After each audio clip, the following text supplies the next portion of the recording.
Today, we're going to look at some of the top complaints from travelers when going on a cruise. My name's Michael, and welcome to Cruise Control. If you enjoy cruising, we invite you to subscribe and come be a part of our cruise family here at Cruise Control. We offer travel tips and all kinds of fun stuff.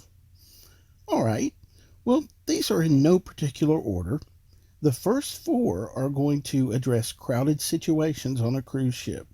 So, starting with number 10, crowded elevator areas.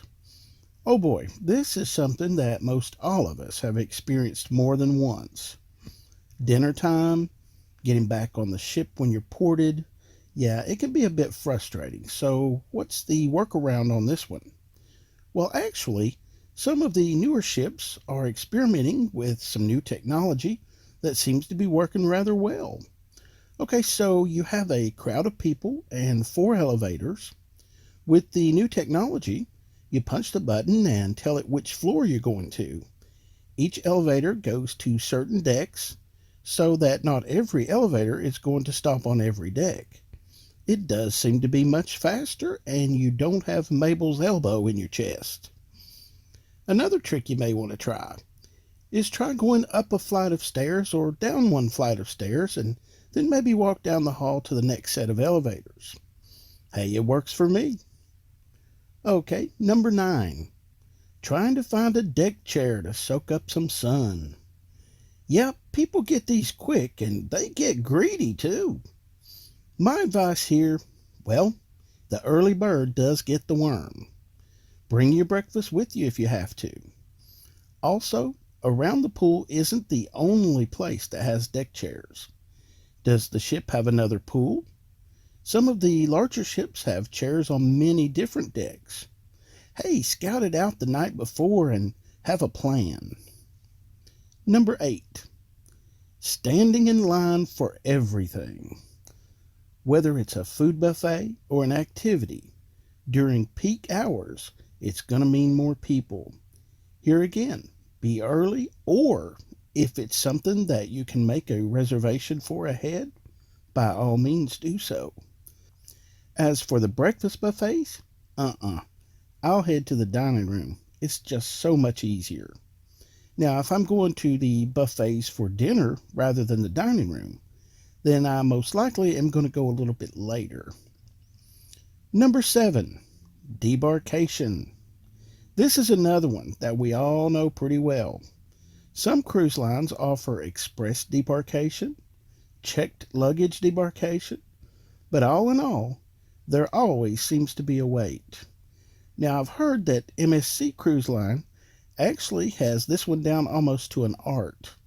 I haven't yet sailed with MSC, but if anyone has, I would love to hear your thoughts on this and if it's actually true. Very interesting. Okay, number 6 on the complaints list, and this one gets me. So many people complain about the muster drill. Okay, a couple of quick points here. It's actually almost flattering for the cruise company when people feel like there's no need to attend the muster drill. It's like people are so confident that nothing's going to happen. But actually, it can. And that muster drill could save your life.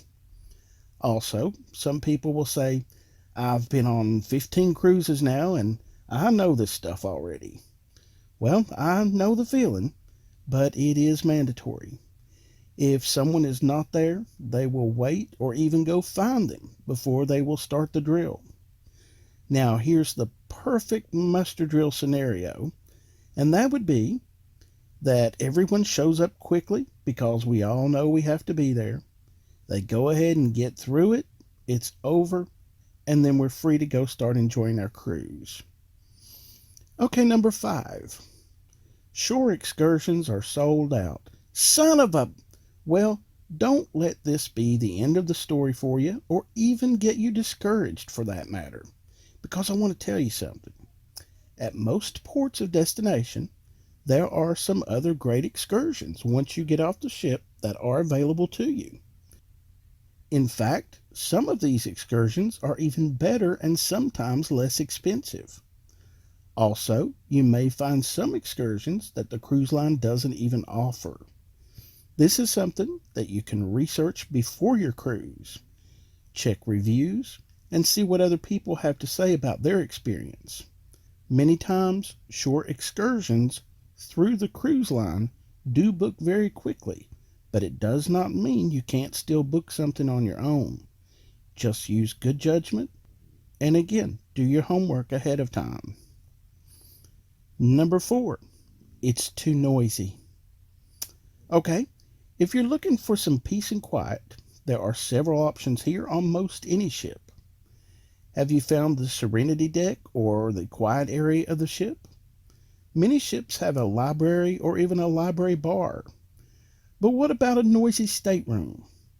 Now, if this is something that you feel like might be a problem, my advice would be to check those deck plans of the ship when you're choosing your stateroom cabin. Are you booking a stateroom that's under the basketball court or near the nightclub? Is your stateroom beside the elevators? Yeah, get a good look at those deck plans before you make a choice. Nobody wants to lay down for a nice, relaxing afternoon nap and then get woke up by 5 people yelling, "Bingo!" Number 3. This one I've actually heard a lot, and this would be slick floor or slick floor surfaces on the ship.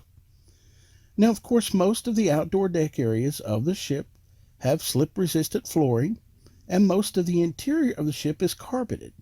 But there are a couple of areas where you might want to exercise a little extra caution. First being your stateroom bathroom floor. These things can be slicker than a snake's belly. Just be sure to put down your shower mat, because people do sometimes fall when that floor gets wet. Another place is the tile floors in the common areas, like where the buffets are. Just be careful there, as these can be a little slick sometimes also. I don't want to see anybody going down with a big old plate of meatloaf. All right, number 2. Too many screaming children, or as we say in the South, loud young'uns. You know, this one kind of bothers me a little bit, but I'm going to go ahead and talk about it anyway. Personally, I think the cruise lines do a great job with offering activities and entertainment for all ages. And many ships now have the adults only area out on deck. There are a few things you might want to think about when you're first booking your cruise. For example, there are cruise lines that mainly attract more mature adults. Also, what time of year do you plan to cruise? I mean, you might not want to book a Disney cruise the first week of June with school just out. Yeah, that one's a no-brainer. Do some research and find what will be most suitable for you. Okay, and number 1. This may be something that you may know nothing about, but it could happen to you tomorrow. We're talking about seasickness. Some know it well, while others have never had a problem. This may surprise you, but did you know that anyone can get seasick? It's just a fact. However, there are several ways to both prevent and treat seasickness, so you can still have fun on your cruise. There is one other complaint that I hear a lot, but I didn't include it with the top 10 because there's really nothing that can be done about it. And this would be tendering. When the ship can't get close enough to the island to port, a small boat carries the passengers back and forth. I don't mind it really, but some people evidently just don't like it at all. I suppose the only other option would be to just not get off the ship at all. And well, hey, there's always bingo! Guys, again, my name's Michael. Remember to subscribe and hey, check out our cruise gear listed in the description below. Thank you so much for watching, and I will see you next time.